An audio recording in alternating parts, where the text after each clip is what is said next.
built on relationships, focused on people, and rooted in the community. Welcome to the Build Blue Podcast. Tune in for weekly episodes featuring guests who are building a better tomorrow. You'll hear inspiring stories from industry leaders, business owners, community partners, and our team members. The Build Blue Podcast, where construction comes to life. An Apex Construction Group production.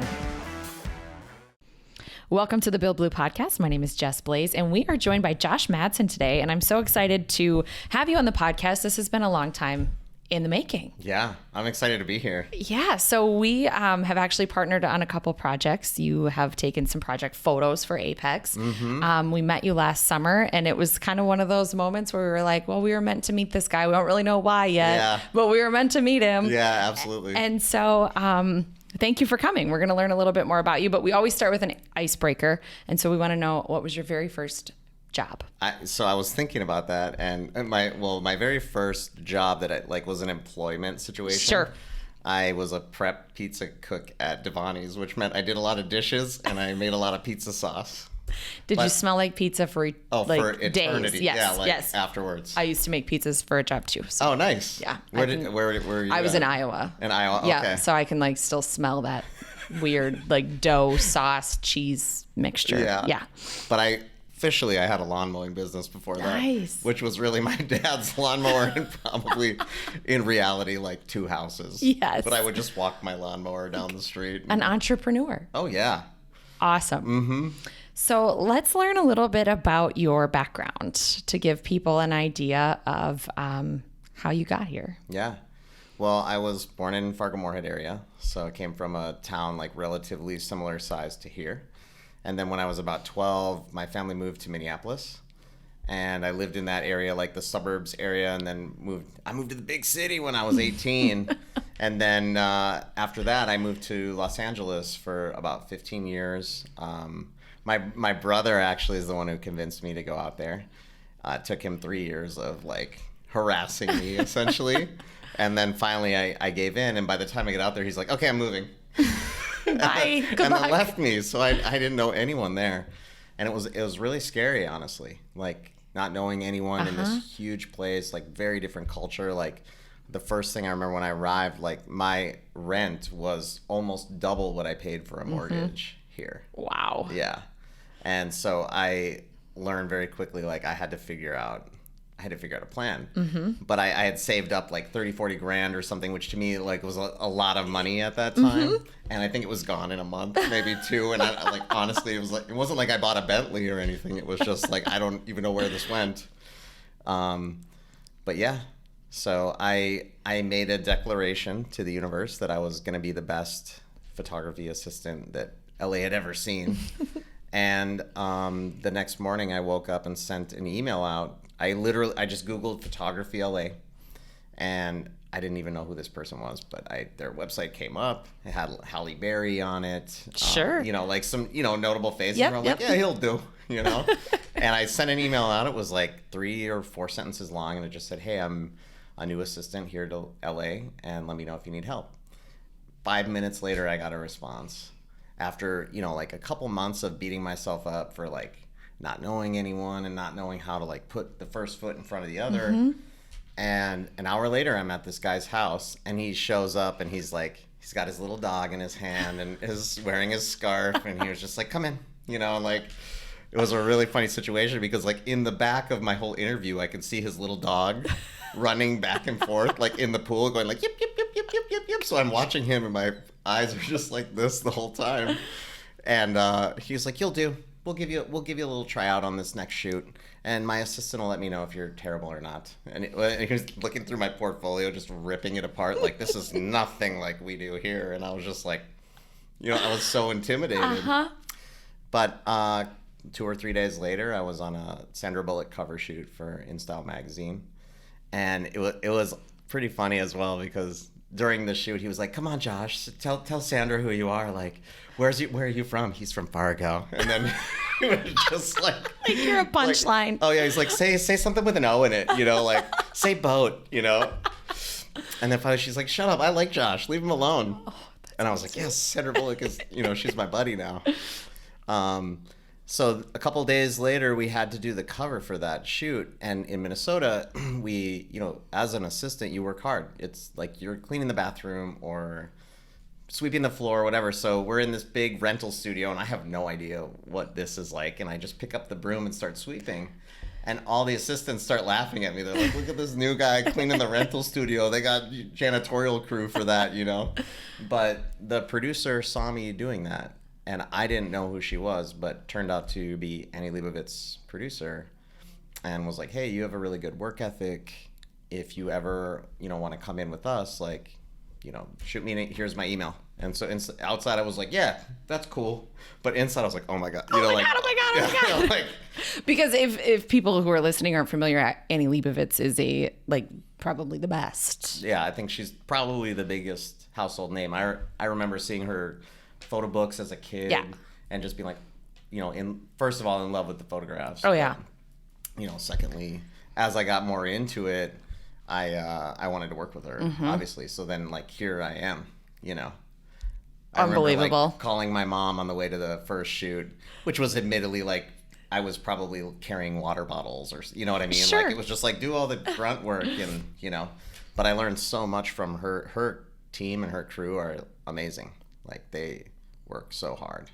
Oh, so cool. So I just was a fly on the wall and sponge in all that information. And eventually those guys, because it was a very contractual world, they introduced me to all the other clients they worked for. So I ended up working for almost every major New York, London, Paris, LA photographer.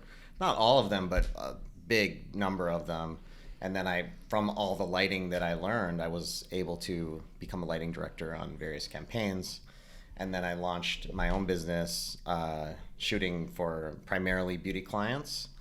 I did try to go through the celebrity route, but it's a long and arduous path. I imagine. Yeah, there's just, in any world, right? There's a lot of hoops and a lot of gatekeepers. And I tried that route, and I found that I was like, wow, this is a very, very treacherous route. So I just veered more towards beauty because, who doesn't like pretty people? I definitely love photographing them. And they have budget.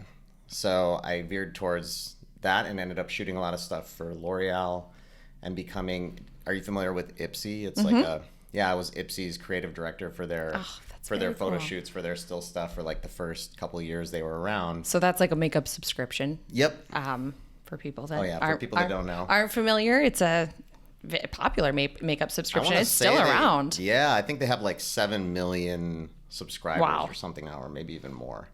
But when I started with them, it was a couple 100,000, and then it went quickly to 2 million. And within the time I was there, it went to 7 million. I can't take credit for that, but primarily those influencers who are in there. But from there, I was on the forefront of this kind of social media influencer world. So I shot a book on Michelle Phan, who is a very good friend of mine, her life for Random House. So I have it was 200 or 300 pages of photos in the book.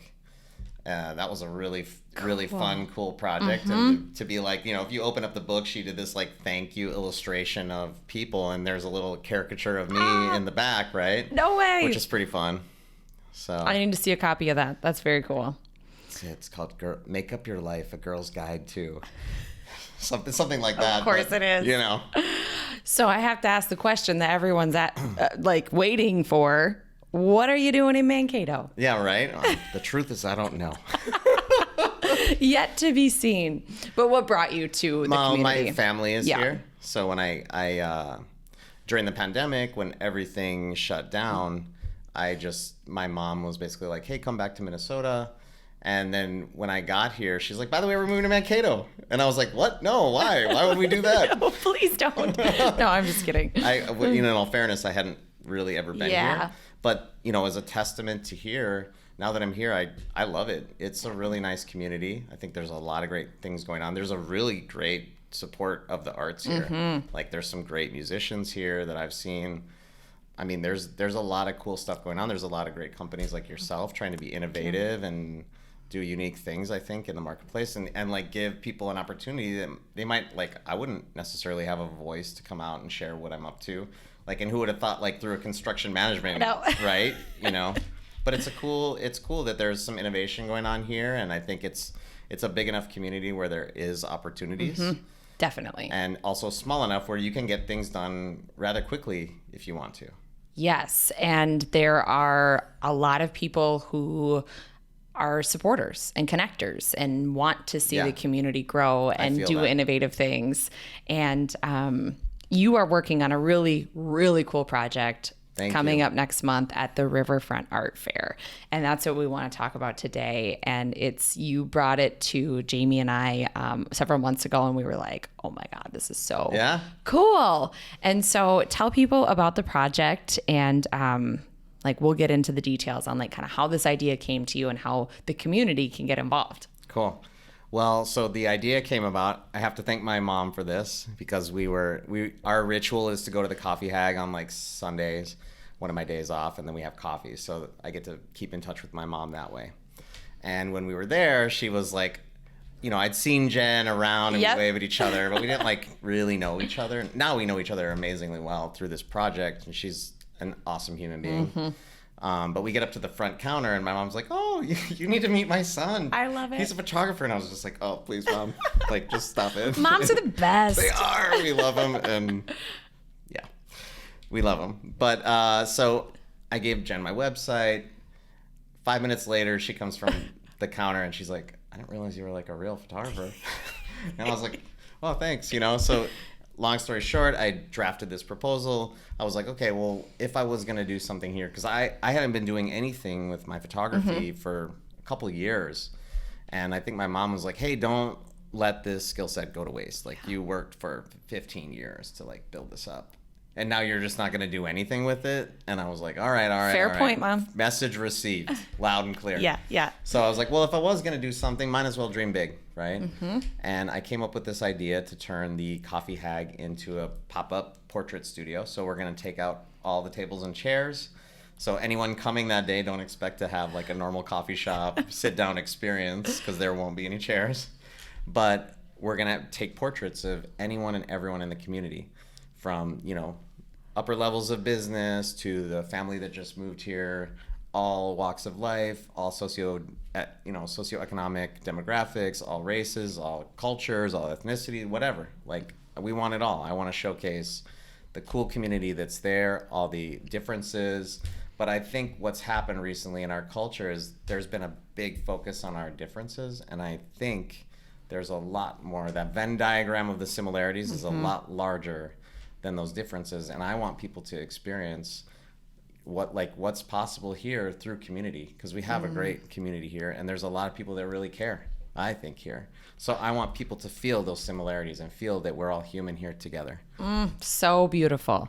So during the Riverfront Art Fair, you're going to have the Coffee Hag transformed into a pop-up portrait studio. Yep. And this is an opportunity for, like you said, anyone in the community. Absolutely.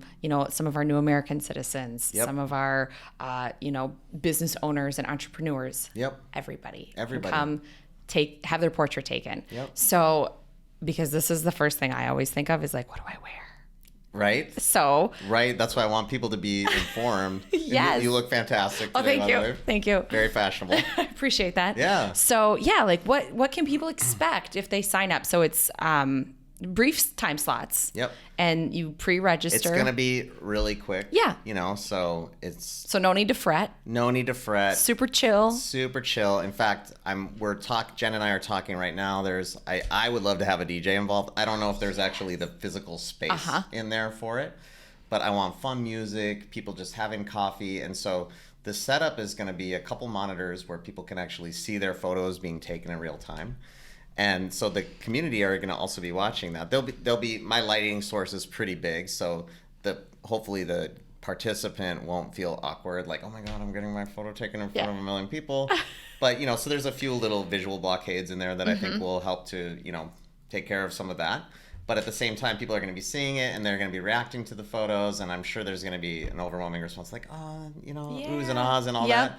And then DJ. So then step one is they're gonna go take their photo, and then step two, they're gonna leave and go to the next station where they can review a couple of them, and they're gonna be able to choose one that we're going to email to them, so they can use that for their own personal stuff, they want to send it to their family members or post it on their Instagram or their Facebook profile, whatever. Like, and so, you know, there's people that couldn't afford to get a family portrait. You know, another point, I'm not seeing, like, if they want to do it individually, great.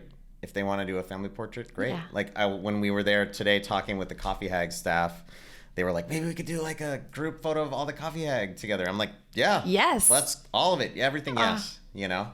I just want it to be a display of like a great moment where everyone came together, because I feel like most people want to contribute. They maybe they don't know how. Yep. And maybe it's as simple as just showing up and having your photo in a massive collage of the city, of anyone and everyone that wants to participate. I mean, truly, I would love to have anyone and everyone that wants to be there. Yes, it's so beautiful. I love everything about it. Thank you. You have some community partners. Like, you've been out hitting the pavement, meeting people, shaking hands, and getting a lot of excitement built. Yep. And it has taken a lot of people to make this come to fruition. So A lot. let's talk about those people. Yeah. Including yourself, like Apex, I have to thank you guys for we're your honored support. to even be included Yeah. and thought of. But there's a lot of people who are doing a lot more than we actually like had have to done. like make notes of it Yes. because there's so many people. Yeah, but let's- like my very good friend Scott Fee, who I have to Yep. thank. You know, I know he's professored a lot of the people in the program at Apex. Yep. So I have to really thank him. And actually, that being said, his partner Anne, she's an advisor for this project now. I'm really thankful for that too. She's incredibly talented. So talented. Yeah, And yeah. like such genuine people, like their whole So family, cool. Jake and all those guys there. I just feel so blessed to meet them. But actually, you know, I want to thank my place too, because they're in front of our next project Yes. that we're working on. Yeah, We're gonna, stay tuned for that. That is going to be. yeah, are we allowed to talk about any of those We're details still yet? ironing or- out some kinks, but there's something more maybe more to come. Yeah. But GMG, Ryan over there especially, has been just really integral in helping me get this thing off the ground. I work also with Lakota Maid, who has been awesome, like Megan and Ethan. All the guys over there have been really, really wonderful. So there's just so many different people. MSU, Aaron Jones over at J Longs and Yes. West Auto. I'm gonna be doing something with them coming up soon. Oh, I to can't get wait for more word that. out. That's gonna be Cool. long form. So Yes. I know I'm rambling now. I'm sure we've gone over the time. They're fun. I've been a guest on their podcast, and it was like 2.5 hours, and I was like, I can't believe anyone would want to hear me talk for 2.5 hours. right? But they're amazing. It was just so, it flew by because it was just like such a great conversation. They've been on the Apex podcast too, Yeah. and we had a lot of fun with them. I mean, it's amazing the content they come up with. Like, Yeah. Once I really started digging into it, I was like, oh my God, this is great. And Yeah. I just I have been working my way through the list. There's so many interesting people in our community. There really are. There really are. And I really get a sense like that's one of the reasons I'm so inspired to do this is like there are a lot of great people in here that really do care. I mean, Yes. I know I'm a broken record, but 100%. like, I really believe that's true. And I think part of this, I want people to really come together. And I think it's very easy to focus on those differences. But It is. Yeah. anyways, Yep.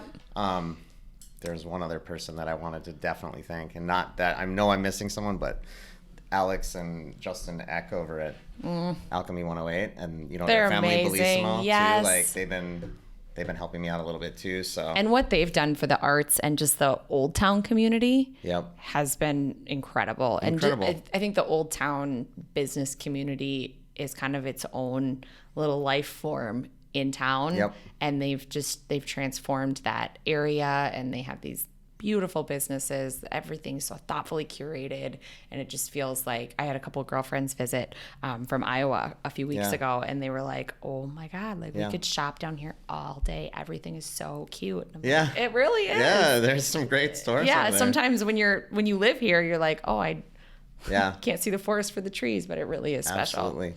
Oh, and I absolutely cannot forget like my friends over at MIO. Yes. Like number 4 and all those guys. Yeah.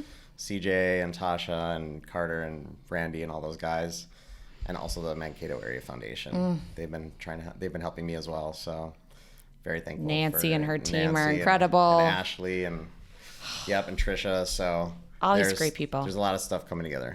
So if someone is chomping at the bit to be a part of this, Let's talk about how to make an yeah. appointment. Let's do that first. Let's talk about how to make an appointment to actually be photographed. And then are there opportunities beyond that, like for financial support or volunteering? Absolutely. Okay. On every All levels. So let's talk about making an appointment to right? get your photo taken to be part of this project. So I'm assuming we're going to post some show notes, right? Show notes, we'll put a link to the appointment page. Yep. We'll get all the fancy stuff in the show notes. So my idea is just because the Riverfront Art Fair is happening, right? There's going to be quite a few people there already, but I wanted to make it so that we can try to get in as many people. Like maybe there's older people that just, they can't wait in line or something, Yep. right? So we'll have a QR code on there where they can make a reservation through Calendly. And I'm viewing that more like, have you ever been to Valley Fair or like Great America or anything like that? Yeah. It's not necessarily a reservation for like, you're at 12 noon, you get the fast pass. Yep. So you're in the secondary line that gets to like, I already have an appointment. I I already get to come to reserved the a front space. of the line. Yep. So we'll do our best because I'm hoping there's going to be a ton of people, and therefore like they may have to wait in line a little bit, but it will expedite that process quite a bit. Okay. So we'll put that link in the show notes. That's yep. And so it's June 10th and 11th June 10th and 11th at the Coffee Hag, Yep, which is so- a weekend, Saturday and Sunday. Yep. So the 10th will be the Riverfront Art Fair. That starts at 11. We're going to start at 10 so we can get some early appointments in there for people that maybe don't want the crowds and all that. Sure. And then if there's a lot of overflow, we're going to go into the 11th. Okay. So we're going to use the reservation system and we'll just make that call. And what's the best way if someone wants to support the project financially or through volunteer efforts? The best way would be to just reach out to me. My email's going to be on the website, or we'll put it in the Absolutely. Yeah, we'll put it in the show notes so then people can do that. But yeah, that is so phase 2 is obviously like printing and making the show, which I'm really excited about. Is we're going to transform the Coffee Hag into a exhibition space and literally coat every surface in a photo. So I'm imagining lots of, my dream right now is a bunch of printed canvases. And so after the show, like however long Jen wants to keep it there or whatever, it could move to another location, like could be a lobby of a business, or it could be one of the awesome galleries around here, or, we've talked about some visual displays publicly outside, some way like to keep the energy moving and kind of continue on the theme that's already here, this awesome public works of art that are everywhere, and continue city beautification. So that portion of it, we're still working on the funding aspects of it. So if there are people that would love to contribute to that, I mean, obviously that can get expensive. Definitely. Depending on what the vision and the goal is. So that is absolutely something we're looking for some support in right now. I have a feeling that is going to come soon. I don't know why. Thank you. I just feel like the more traction this gets, and as people understand it, obviously Mankato puts a big value on public art and accessibility to the art. And now you're taking it a step further and turning the people of our community into the art, which is like... You nailed it. You nailed it. So good. I mean, I get chills when I think about it. I got goosebumps I'm like, too. oh, it's going to be so cool. I just want to see it come together. Yes. I love photography and I love people's faces. Yeah. I think people's faces are so... There's already some people in my mind. Amazing. Like secretly, well, maybe not so secretly now, but I keep seeing Ryan. The owner of Apex? Right. I have all these expressions that I want him to do. He doesn't. He has great expressions. I know. He does not hide his feelings well. He has a very expressive face. I think the first time I met him, I don't think we actually spoke in our normal voices for the first 10 minutes of talking. That's amazing. I was like, who's this guy? We're going to get along great. Yes. Okay, we got to get Ryan down there for his close up. If I don't see an appointment on there from Ryan, I'm going to be very upset. You mentioned it was important to have people of all backgrounds. Yeah. I want to talk about what emotions are you hoping that this final display elicits? And maybe even let's go back a step and how do you want people to feel when they're getting their photograph taken? I mean, I want this to be fun and easy. I want there to be a sense of joy and pride and ownership in the community. I think that if you have your name on something and you're walking down the street or you walk into a space and you see your photo in there, you're going to treat that differently. I want people to feel a sense of ownership and pride for being in an awesome community of people that really, from my experience, really accept like all walks of life and very welcoming. So that's what I would like people to experience while they're there, and hopefully that transmute or continues into the exhibition. Yes. Oh, this is so great. What else would you like to add? Did we miss anything? Any other ways people, if people are like, well, I want to be photographed by somebody who's worked with Annie Leibovitz, like, how else can we get a hold of you? How can we connect? Well, you'll have my social media. It's Insta. Somebody took my name, so Oh, I have like literally the lamest social media handle. It's just my name plus Insta at the beginning. So Insta Josh Madson, Madson. S-O-N. All right. And we'll get a link to everything else in the show notes so Thank people you. can see your incredible work. Thank you so much. I had a similar reaction to Jen at the Coffee Hag when really? when Ryan was like, Ryan at GMG was like, we're going to have happy hour with this guy. Here's his website. And I was like, what? You're making I'm me like, blush. are you kidding me? I'm a big fashion girly, so I geek out on this stuff. So it's just been fun to hear all of your stories and live vicariously. I once dreamed of a career in fashion. And Right? Well, I can tell. Oh, thank you. You've got a good sense. No, Thank really, you. I do. All right, we'll put everything in the show notes. We would love to have everyone get involved in this beautiful project happening June 10th and 11th, the 10th at the Riverfront Art Fair at the Coffee Hag. And you can find all the details and the links to bring yourself or your friends or your beautiful children or anyone who you want to be part of this. Everybody. We want it all. Everybody. All right, we'll see you next week on the Build Blue podcast. My name is Jess Blaze, and this is an Apex production. Thank you so much.